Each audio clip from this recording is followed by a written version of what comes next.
Coffee and Headlines is brought to you by the generous support of our viewers and the following community partners: Best Cord Cutting TV, Bravo's Restaurant Bar, El Rey Lounge de Versalles, Joint Boutique Hotel and Cowork, Monson Brewing Company, Puerto Vallarta Neurofeedback, Puerto Vallarta Owners Reps, Oculto, and Siam Cocina Thai. Thank you for your support, and thank you for supporting our community partners.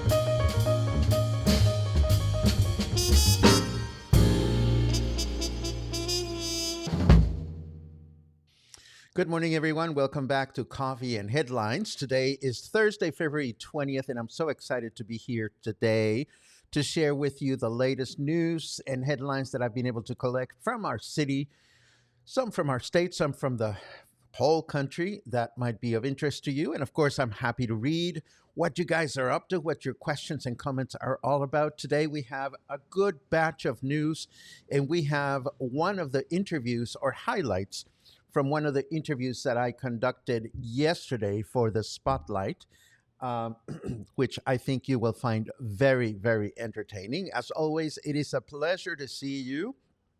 And as always, I invite you to interact with your comments. And if you have something that is truly important for you, please add a capital letter Q. If you would like to receive a nice little friendly welcome from the cluster, please add a capital letter N as in new. So let's get started with our features. And we have a quick follow-up on the two criminals that were captured a couple of days ago. Mexican authorities have begun extradition proceedings for these two American citizens detained in Puerto Vallarta, who are wanted by the U.S. government for drug trafficking and firearms possessions. They originally identified themselves as Vietnamese, but it turns out that they are from American origin. Bye-bye. Local authorities will close several intersections on Francisco Medina Asensio Avenue this Sunday between 5 a.m. and 11:30 a.m. due to the 5K tourist half marathon. So if you're going to be out and about on Sunday morning, it is recommended to take alternate routes to avoid delays as you get from one side of the city to the other. High performance athlete Luis Mora and local athlete, raised the name of our city by winning first place in the Legends Latin America, one of the most important CrossFit competitions in the region. The event, which took place last weekend in Mexico City, brought together more than 600 competitors from different countries. There has been high demand for influenza vaccinations among the population of Puerto Vallarta. So far, 91% of the doses available for the winter period have been administered, and it is expected that the remaining 6,000 doses can be administered over the course of the next month. So, if you haven't received the flu vaccine, there are still some available for you to pursue at any of the local health centers or your favorite physician. And here is the only eye-rolling bit of news that we have today. Where did the new city buses go? Governor Pablo Lemus promised the arrival of 76 new public transportation buses in Puerto Vallarta, but this promise remains unfulfilled. 2 days after the announced date, the units have not begun to circulate, and their whereabouts are not even known. During his visit to our city on February 7th, Lemus assured that the buses would arrive the following day and would be operational on Monday, the 17th. That was 3 days ago. All they had to do is throw in some air conditioning units and electronic payment systems into the buses. However, they're nowhere to be seen. Nobody seems to know where they are, and users continue to face delays in service without Unibus PV, the company that runs our bus system, providing information on the reason for the delay or the status of the units. So we don't know if it is our bus company that is, you know, I don't know, doing or not doing, or we actually don't know if it's them or if it's our governor, one way or another. We hope that we get some clarity and, even more importantly, some new buses operating sometime soon. And now let us, whoa, where is the weather? I haven't even turned it on. My goodness. Let us turn the weather on. And here it is. That cloud looks like a rockhopper penguin doing body shots of a stripper. Well, that's a mouthful from our snarky weatherman. It is 23 degrees out there right now. Humidity is low at 62%, and our weather forecast indicates that today we are going to enjoy mostly cloudy skies with a high of 27 and a low of 16. Then tomorrow, we can expect overcast skies in the morning with clear skies in the afternoon with a high of 29 and a low of 17. And then Saturday, mostly clear skies in the morning with mostly cloudy skies in the afternoon, a high of 28 and a low of 16. Moving right along, I'm happy to announce that this weekend is the Carnival. Puerto Vallarta will be dressed in colors with the most recent edition of the Puerto Vallarta Carnival that takes place starting today and continues through the weekend, and where more than 50,000 attendees are expected to enjoy the live music, shows, and the already famous parade of floats in a family atmosphere. Curiously enough, it is being billed as the second carnival in Puerto Vallarta, but we know that Gary Green produced the event for 4 years prior to the pandemic, and I thought that you would want to know that. For this year's event, Francisco de los Santos, general coordinator, explained that there will be a series of events starting today with a beauty pageant to elect the Carnival Queen at Los Arcos del Malecón starting at 6 p.m. Then tomorrow, there will be another pageant to elect the gay Carnival Queen, also at Los Arcos del Malecón, also at 6 p.m. But one of the most anticipated events will be the Grand Parade on Saturday, February 22nd, with the participation of 30 floats starting at 5 p.m., departing from the Sheraton Hotel, passing through the Malecón, and ending in Emiliano Zapata.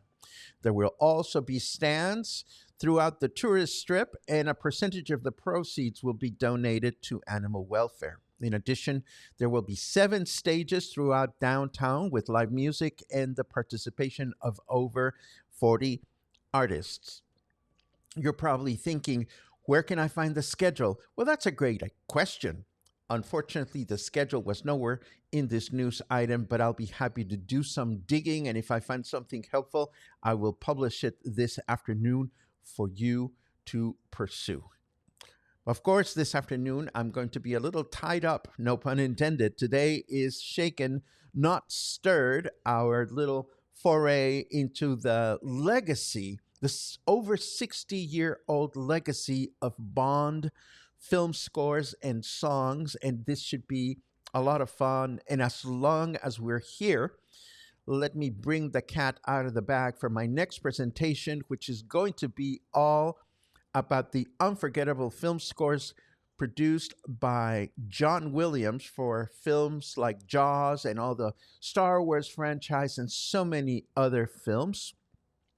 Not to mention the fact that before he became a celebrated Hollywood composer, he was already doing all kinds of themes for television shows. So there's going to be a lot of, I had no idea he composed that kind of thing. This is going to be on March 6th at the Joint Boutique Hotel and Co-work as usual. And last but not least, we are so excited about Dangerous When Wet, Booze, Sex, and My Mother, which is the show we're going to attend tomorrow with author and storyteller Jamie Oh my God, Jamie's last name. I should be able to see it, but I have to put it up on my screen. Brickhouse. My bad. And of course, yesterday I had the opportunity of interviewing Jamie for the Spotlight. And this is the first time that we did Spotlight interviews without going live. It worked out quite well, I think, because what we ended up doing is giving a solid first half of the interview with everything you would want to know about why you should attend this particular show. And then, if you want to hear more of the interview, the complete interview will be available on YouTube through the weekend or by the weekend. So, let me share with you now, if I can find the button to push, um, the beginning of my interview with Jamie from yesterday, and we'll take it from there.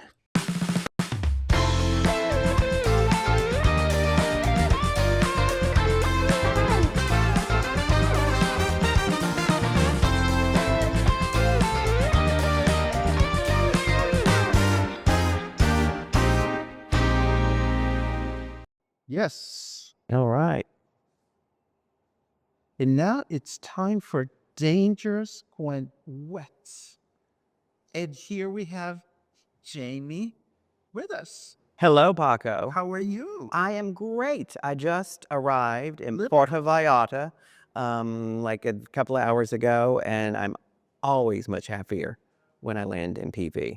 Where is your home away from PB? In New York City, and it's cold. It's been a rotten winter. Rotten winter. I mean, it started early, but before winter started, it started. So, glad to be here. I have so many questions, but let's start with the basics.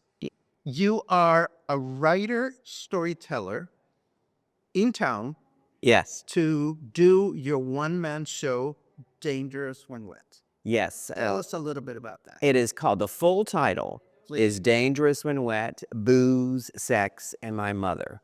And I definitely deliver on all aspects of the subtitle. It is based on my memoir of the same title. And when I was writing the memoir, I discovered storytelling, and I had performed stand-up comedy a long time ago and started performing stories from the book. And a year after the book came out, I had been performing more and more stories from it. And I thought, you know what, I could turn this into a show. And I did. And I've done it all across North America, in New York, starting in New York City, where I'm from, in San Francisco, DC, Denver, Minneapolis, Canada, and San Miguel de Allende, to sold out audiences. It's won many awards. It's a darkly comic show about my two most defining relationships, booze and my Texas tornado of a mother, Mama Jean. And she never had a thought she didn't speak. And she loved me fiercely. Her love was like like a cashmere blanket in August. So I was trying to run away from her, and then booze was a great outlet, and I have a lot of funny booze stories in the show. And so the people that have loved this show have been from all walks of life. Of course, the gay community loves it, because that's my community. I call it the Will and Grace crowd, who really loves it. Fair enough. So if you belong to the Will and Grace crowd, you're going to enjoy the show. Exactly. And all you expat Texans, and I know there are a lot here, will love this show, because a lot of it, I'm from Beaumont, Texas, which is near Houston, and a lot of the show takes place in Beaumont, Texas. So it's divided between Texas and New York City. So all the expat New Yorkers ought to come. All the gay guys ought to come. All the booze hounds ought to come, and all the ones in recovery from booze ought to come. So there's a wide audience there. And we're going to laugh, we're going to cry, we're going to... Yes, absolutely. You're going to laugh, you're going to cry. You might be a little shocked, because I do tell some fun sex stories in there. So there's something for everybody. Don't bring your kindergartners, but it's an adult show, and it one of the most gratifying things when I perform this show is the people who've come up to me afterwards, and they have been mothers of gay sons like me, and they said, "Thank you so much because you spoke to my experience of being a mother to my son." Gay guys have come up to me and said, "Oh my God, your mother was just like mine." I so identified. And then people have, come up to me and said, I'm not an alcoholic, but I have friends who are, and you've made me understand what that's like and what that's about. And then they also said, you know what, you just made me laugh. And I love to laugh. And boy, is that necessary. Yeah. That is wonderful. How long is the performance approximately? It's 75 minutes. 75 minutes. Yeah, and every show is at 7 p.m. It's this Friday and Saturday, the February 21st and 22nd, and then next Thursday and Friday, February 27th and 28th at 7 p.m. at Art Vallarta Theater. And 7 p.m., perfect timing. So, either have an early dinner beforehand or come to the show at 7 and you're out by 8:15 and have a nice, lovely dinner at 8:30, and it's in the heart of Zona Romantica. Of course, when we put this interview together, we're opening with a definitive stance and a definitive high heel walk into Cafe Rio. And audiences are going to be wondering what is the connection between the high heels and what we're doing. You're wearing the heels right now. I am. It's complicated to sing off and just put it up so that we can do some. Oh my goodness. Look at that. Oh my. I'm limber. See? There you go. Well, I ran a marathon last month, so Heels. I'm still pretty. No, but you know what? I had my picture taken in heels with the banner So there's around there. courage here because there's the storytelling courage. Yes, And to tell a true story. This is all true, by the way. It was my story. You're speaking for over an hour, and that is found to be a vulnerable situation. But then you're doing it in high heels. Yes, I am, and you know what? I didn't start out doing the show in high heels. Like the first few years I did the show, I was not doing it in heels. But I started when COVID happened, and I wasn't able to perform anywhere. I performed this show, and I have 3 other solo shows that I perform, and I'm a storyteller, and so I perform at a lot of just storytelling shows as well. And like everybody else who was a performer, we couldn't perform it, and so I turned to TikTok, and I was like, well, you know what? I could tell. I'm a storyteller. I should go on there and tell a true story. And I thought, but it's TikTok and it's video and you got to have a gimmick, like they say in Gypsy, like the strippers say in Gypsy. And I thought, what? And I was in Fire Island, which is this gay mecca. And I was like, what can I do? And I looked, and there were a pair of high heels there, and high heels fall out of the windows in Fire Island. And I said, I know, I'll just tell a story in high heels. And I did, and it took off. And now 2 or 3 years later, I'm still telling a true story in high heels every day. And so my fans expect, to see me in heels when I perform. And so when I went to Palm Springs to do this show a few years ago, which they booked me off of they discovered me from TikTok. And someone said, but I didn't, I was like, but I don't do the show in heels. And then my husband said, but you have to now.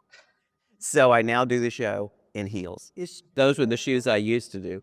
Is your husband David Drake by any chance? No, he's the one who directed it. No, my husband's an architect. He's not in the theater world. Dangerous When Wet, Booze, Sex, and My Mother. Written and performed by Jamie Brickhouse, starts playing at the Art Vallarta Theater this Friday. Then it'll be a pleasure to be there. And we'll be performed again the following day, Saturday, and then Thursday, February 27th, and Friday, February 28th at 7 p.m. Be there. Yes. Next segment, and you can watch the whole interview on YouTube. We're going to talk about deeper stuff, like the whole origin story, how this started, etc., etc. So this is just a tease. Feel free to tune in on YouTube and watch the whole thing. Thank you, Paco. And that was my wonderful first half of an interview with Jamie Brickhouse. I am so excited to see his show tomorrow, Friday, when it is opening night. And I am going to publish the whole interview on YouTube through the weekend. In the second half, we dive in deeper into how Jamie discovered storytelling and storytelling as a tool of empowerment. We all have fascinating stories to tell. Many of us think, well, our stories are not significant, but Jamie is an extraordinary, ordinary person like you and I that has participated in a number of storytelling competitions. And I am intrigued about this. I am intrigued about why, with such a vibrant community of English speaking locals, we don't have more entertainment and opportunities, storytelling opportunities like this one. So there's a lot more to unpack on the second half of the interview. I will let you know when it is ready for consumption. But now let us take a quick look at, well, of course, your comments. But first, let us take a look at this.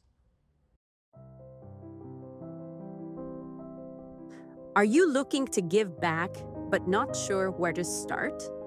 Hands on Vallarta is your chance to meet local nonprofits and find the perfect volunteer opportunity just for you.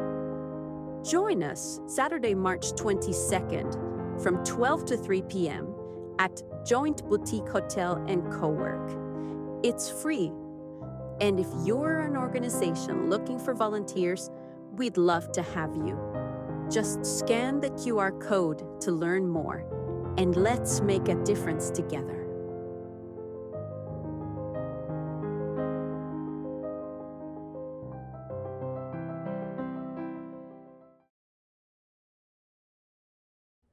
Where did I go? Oh, here I am.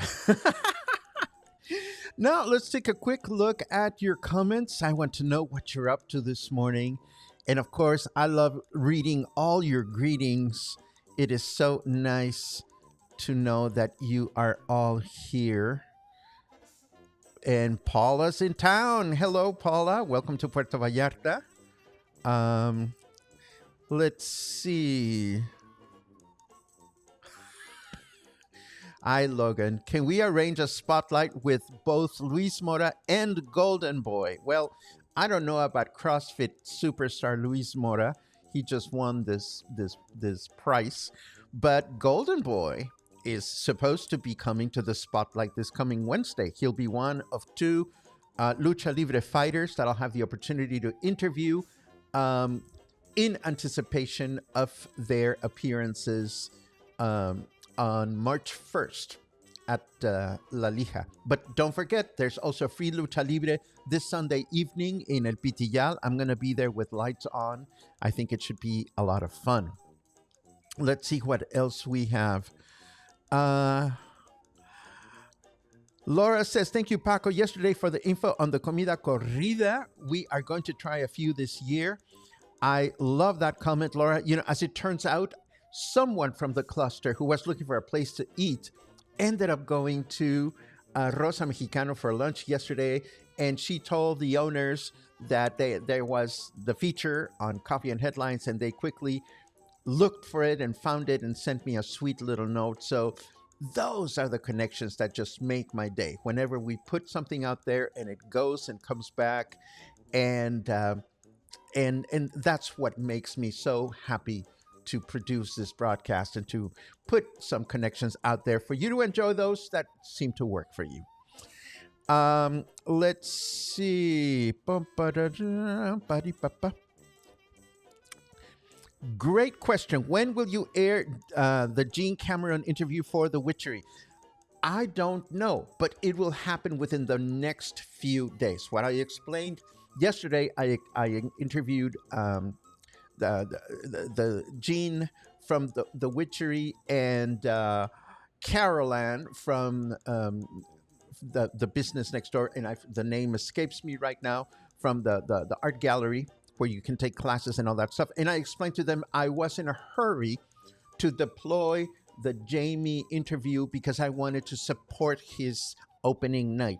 And I do hope you are intrigued about what he brings to the table, and hopefully, many people from the cluster will make this show successful. Why? Why not? We have all kinds of shows and entertainment in Puerto Vallarta, but if you break it down into categories, we don't have a lot of spoken word. We don't have a lot of storytelling. And I think storytelling is important. I hope you agree with that. And I hope you will support this performance. Let's see. This is good feedback. Thank you very much, Sly. I saw a caravan of about 20 new white buses going south past the hotel zone. Well, maybe, just maybe, these are the new buses that are starting to be put to good use. Let us keep our fingers crossed on that one. Barbara says, totally looking forward to Jamie's show tomorrow night. Let's exchange friendly hugs because I'm going to be there with Lars. I'm looking forward to that. And thank you for that comment, Sherry. This is a fabulous interview. You know, tickets are not expensive for Jamie's show. I think they were like less than 500 pesos per person. So it should be something that many people will want to check out. Logan says, dangerous when wet is right around the corner from my office, and I'll be clocking out right at 6:30 and popping over. Looking forward to it. My goodness, if you're going to do this tomorrow, Logan, please let me know and we'll save you a seat next to us. That would be so sweet. Stan says, what a tremendous interview about Jamie's show, right? Just bought tickets for the Saturday night. Oh, that warms my heart. This is so wonderful. Betsy loved the interview, and more importantly, I really appreciate that you enjoy these segments being a part of our morning broadcast. I think this is the way to go moving forward.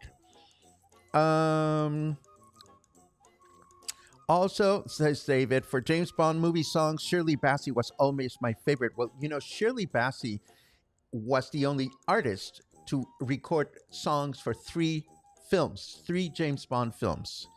And Betsy is looking forward to James Paco tonight. I love that. And Carrie says, Jean is great from the Witchery Salon. You know, she is so awesome and she's so humble. She comes to Cafe Rio yesterday and she says, you know, I think Caroline should do most of the talking because I don't do much other than cut hair. And I said to her, well, from my point of view, you do a lot because you create a community for people to come and spend time with you. So we talked a lot about community, and it was really heartwarming to hear how these ladies met one another, how they decided to have businesses next to one another, and how they're thriving with their original intentions of moving to Puerto Vallarta to open a hair salon and to teach crafts, which is what they continue to do. And thank you for that feedback, Paula. It helps a lot for me to know exactly how to keep you interested in seeing things happen here in the spotlight, in Coffee and Headlines. It is much appreciated. And with that said, we're wrapping this up. Thank you very much for joining me again. If you're around this afternoon and want to check out the Bond presentation, I would love to see you there, 5 o'clock at the Joint Boutique Hotel and Co-work. And if I don't see you there, I look forward to seeing you here tomorrow morning for more Coffee and Headlines. Have an amazing day.